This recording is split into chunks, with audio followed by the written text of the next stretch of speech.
السلام عليكم ورحمة الله وبركاته، حبايب قلبي، عاملين ايه اخباركم؟ عاملين ايه في الساعة دي؟ حبايبي، النهاردة بقى انا جاية اعمل لكم اكلة. انا محتارة كنت اعمل ايه، بس عبال ما دعبست كده وشفت ايه اللي موجود. رست على مكرونة بالبشاميل. ايه رأيكم نعمله مع بعض النهاردة مكرونة بالبشاميل؟ بس ان شاء الله هتعملوها معايا وهتعجبكم الطريقة بإذن الله. بس طبعا قبل ما نبتدي هنصلي على الرسول. اللهم صل وسلم وبارك على سيدنا محمد وعلى آله وصحبه وسلم. يلا قولي، يلا اكسبي معايا الثواب، يلا صلي على رسولك يا حبيبتي. وقبل ما نبتدي طبعا هنسمو بسم الله الرحمن الرحيم وهنبتدي. يلا بينا، يلا بينا. بصي بقى يا روحي، النهارده ان شاء الله عشان نعمل المكرونه بالبشاميل، فانا جايبه نص مكرونه بينا، وجايبه زي حوالي كيلو ونص لبن، وجايبه بصلتين حلوين مقطعاهم، وزي اكتر من ربع كيلو لحمه مفرومه، وجايبه حته قشطه بتاعت لبن، وجايبه بشره جزره، وحته بسطرمه كانت عندي في التلاجة برضك طلعتها، وزيتون مخلي، وقرنين فلفل كده، منهم واحد حامي وواحد بارد، وده حسب الرغبة، عايزة تحطي حطي، مش عايزة برضك براحتك.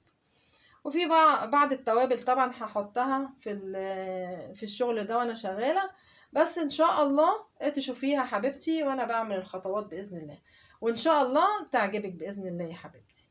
يلا حبيبتي معايا، يلا روحي. انا هنا بقى يا حبيبتي جبت حلة وحطيتها على النار وحطيت فيها مية، وهخليها بقى تغلي. تمام. وهنزل فيها بحبة ملح، وهقلبهم يا حبيبتي، وهنزل عليهم بقى بالمكرونة. والمكرونة هنا انا عايزاها بالظبط يعني نص سوا، مش عايزاها تستوي قوي.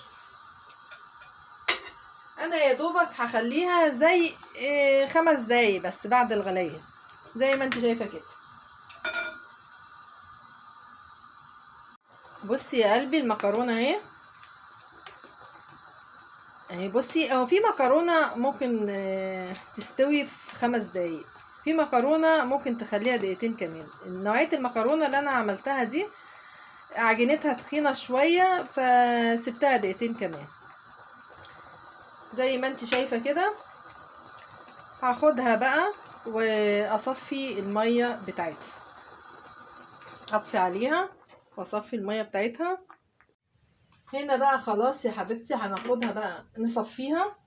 طبعا المكرونة بتاعت البشاميل ما بتشطفش بالمية خالص، بتخليها زي ما هي كده. والمية بتاع السليق بتاعها برضك بتشيليها على جنب، ربما تحتاجي حبة بتزودي بيهم في البشاميل ده لو اللبن أثر معاكي. تعالي بقى نشوف هنعمل ايه في البشاميل. انا هنا يا حبيبتي خلاص صفيت بقى المكرونة بعد ما سلقتها نص سليقة، صفيتها اهو، وخليت برضك ميتها عشان ممكن احتاجها ازود بيها في البشاميل لو اللبن اثر معايا او حاجة. وفي نفس الوقت المكرونة طبعا بتاعة البشاميل ما بتشطفش بالمية، بتفضل على وضعها كده، يعني ما تحطهاش تحت مية خالص. تعالي بقى نشوفوا هنعمله ايه بعد كده. دلوقتي يا حبيبتي انا جبت بقى طاسة عشان اعمل فيها ايه، هعمل فيها البشاميل. هنزل فيها بحتة زبدة، اخلي الزبدة تسيح كده، وهنزل بنص البصلة. هدي البصلة تشويحة طبعا زي ما احنا عارفين، تشويحة بسيطة يعني.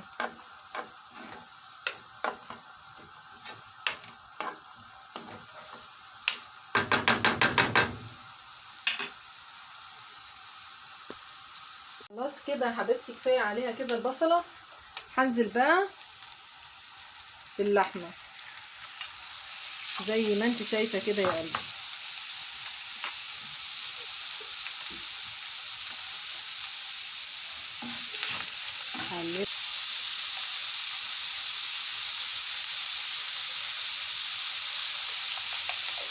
وبصي يا حبيبه قلبي برضك، للي حابب برضك عايز يحط جوز الطيب يحط، اللي مش عايز برضك مفيش مشكله، بس انا بحب ابشر عليها جوز الطيب.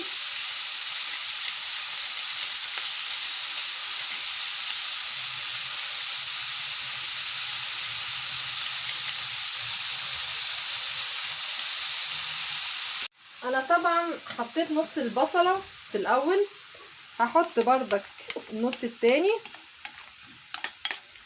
زي ما انت شايفه كده يا قلبي.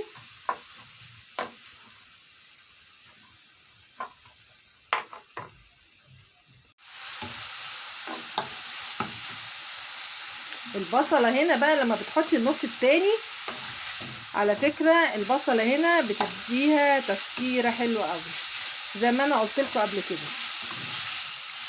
هحط لها برضك حبه بهار لحمه. كل دي توابل بتدي تطعيم او طعم او نكهه للخلطه بتاعه البشاميل زي ما انت شايفه كده يا قلبي.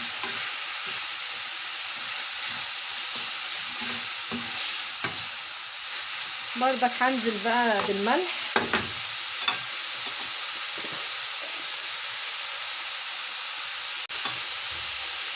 انا بحب احط جزرايه، الجزره برضك بتدي اللحمه المفرومه تسكيره.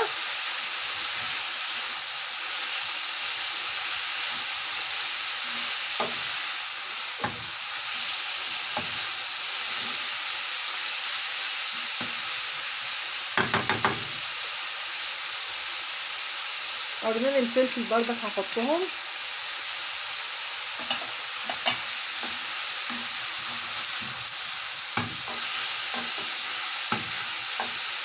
هديها تقليبه كده.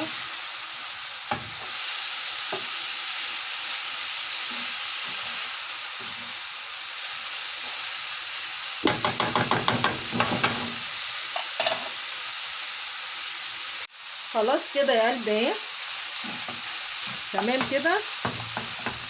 حطي بقى ايه عليها.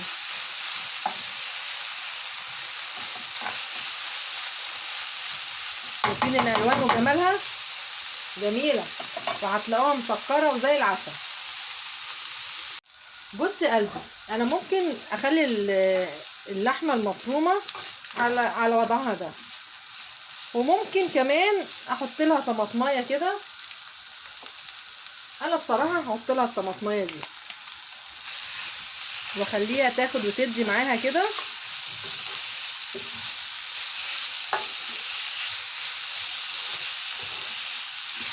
بتبقى جميله يا جماعه، الطماطم برضك بتبقى حلوه قوي. في ناس بتحبها كده، في ناس بتحبها بالصلصه. انا بحط فيها طماطمايه كده بس بطعمها. عندي بقى بسطرمه، احط لها بسطرمه كده، تقطعيها حتت كده على اللحمه.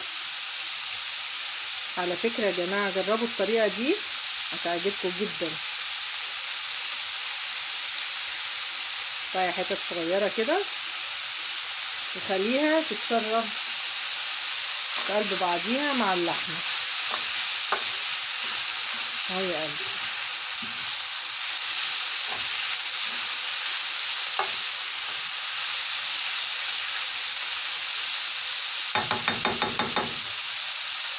وطي عليها كده شويه وخليها تاخد وتدي بقى مع ايه، مع البسطرمه مع الطماطم كده زي ما انت شايفه يا قلبي. كده كفايه عليها قوي كده يا حبيبتي، حلو قوي كده عليها. حطي عليها بقى الفول المخلي دول.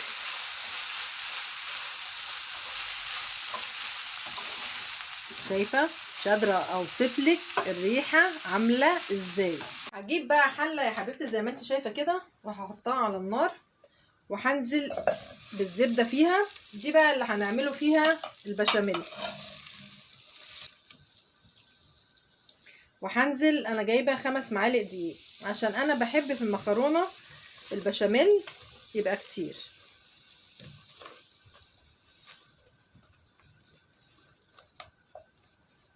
هفضل اقلب فيه كده لغايه ما يصفر، يعني مش عايزاه يقعد اكتر من كده، يعني قبل ما يعني اكتر من يعني يا دوبك كده يصفر يعني. بصي بقى يا حبيبه قلبي كده الدقيق كده كفايه قوي عليه. هنزل بقى عليه باللبن زي ما انت شايفه كده. هفضل مع التقليب المستمر. واللبن هنا يا حبايبي كل ما يعني يكون بارد يكون احسن عشان خاطر الدقيق معاكي ما يكلكعش. تفضلي تقلبي كده وواحده واحده كده تشوفيه بقى، كل ما يتقل زوديه. احنا مش عايزين هنا البشاميل لا هو تقيل ولا هو خفيف. تفضلي ايدك فيه كده يا قلبي.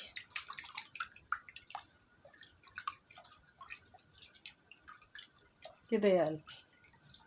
انا عندي طبعا حته قشطه انا هنزلها عليها برضه عشان تدوب معايا، وبرضك هتستمري في التقليب.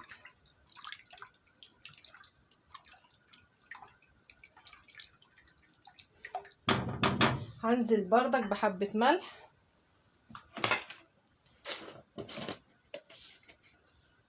كده يا قلبي اهو. انا ما حطيتش هنا ملح كتير عشان خاطر انا عايزه ايه احط مرقايه برضك، ودي حسب الرغبه، يعني حسب رغبتك. عايزه تحطي مرقه حطي، مش عايزه برضك براحتك. بس انا هحط واحده. وهنزل برضك احط برضك بشره جوز الطيب كده فيها.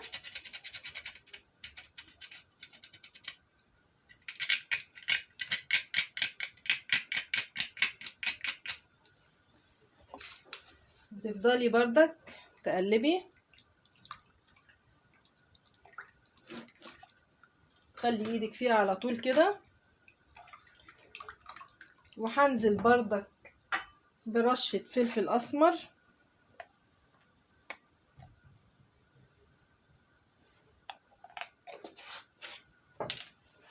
وتفضلي يا حبيبة قلبي تقلبي فيها برضو زي ما انت شايفة. لسه برضك ما تقلتش، بس مفيش حاجة مكلكعة اهو. تفضلي كده كده قلبي. خلاص البشاميل اهو خلاص زي ما انت شايفة. انا مش عايزة اتقل من كده اهو. كده تمام قوي. تعالي بقى نحضره صينية المكرونة. بعد كده يا حبيبتي انا جبت المكرونة اهو، وهاخد حبة بشاميل هنزل بيهم على المكرونة.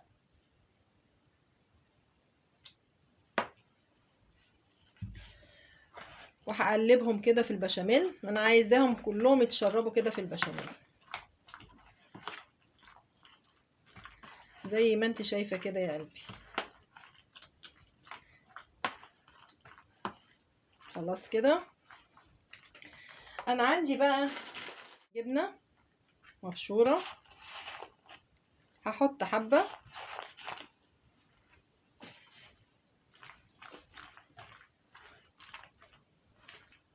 مع المكرونة كده زي ما انت شايفة. وهجيب بقى الصينية زي ما انت شايفة كده يا قلبي. هنزل في الأرضية بتاعتها بحبة بشاميل برضو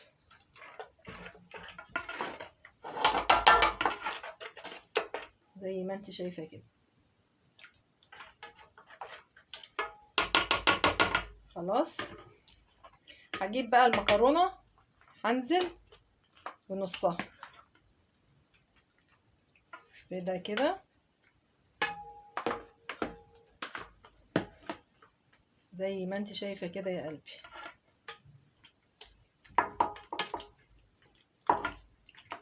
انا ما بحبش صينيه المكرونه تبقى تخينه، انا بحبها ايه، معقوله يعني، هي كده حلوه قوي. هجيب بقى اللحمه المفرومه، هنزل عليها كده. بصوا شكل اللحمه عامله ازاي يا جماعه، شفتوا الجمال، شايفين الزيتون. هنزل كده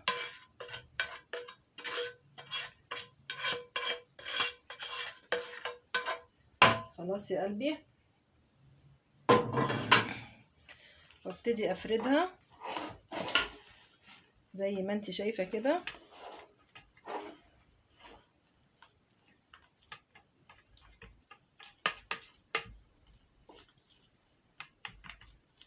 انا مش عايزه اكتر من كده اهو.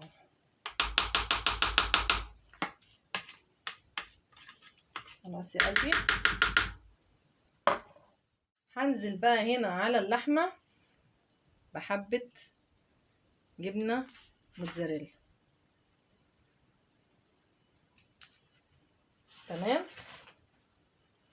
اجيب بقى بقيه المكرونه وابتدي بردك ارصها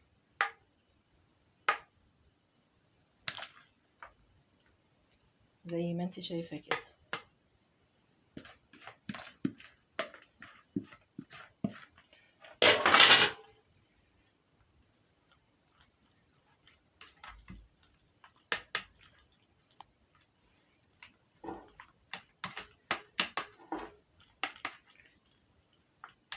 تمام يا قلبي، كده هي اتوزعت اهي. هنزل بقى عليها ببقيه البشاميل.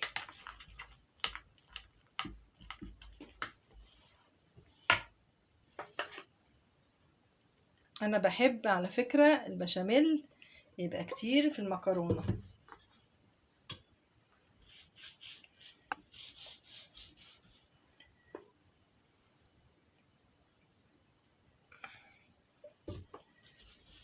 زي ما انت شايفه كده يا قلبي. كده انا خلصت البشاميل وحطيتها. هحط بردك حبه جبنه موتزاريلا على الوش. صينيه مكرونه يا جماعه بقى تحفه تحفه زي ما انتوا شايفين كده. تاخديها بقى يا قلبي تدخليها في الفرن في الرف الوسطاني على درجة 180 وتسيبيها بقى لغاية ما تلاقي الوش احمر. المكرونة هي يا حبايبي طلعت من الفرن، عايزة اقول لكم زي ما انتوا شايفين كده شكلها تحفة بجد حكاية. فانا بصراحة عايزة اقطعها معاكم، بس هي عشان سخنة طبعا هتطلع مفرفتة مش هتطلع خرط، فاعذروني بقى لو طلعت مفرفتة، بس انا عايزة اوريها لكم. بسم الله الرحمن الرحيم. شوفوا بشاميل، يا جماله يا جماله يا جماله يا جماله يا جماله يا جماله. كلها بشاميل زي ما انتوا شايفين، حكاية. مين بيحب البشاميل زي كده؟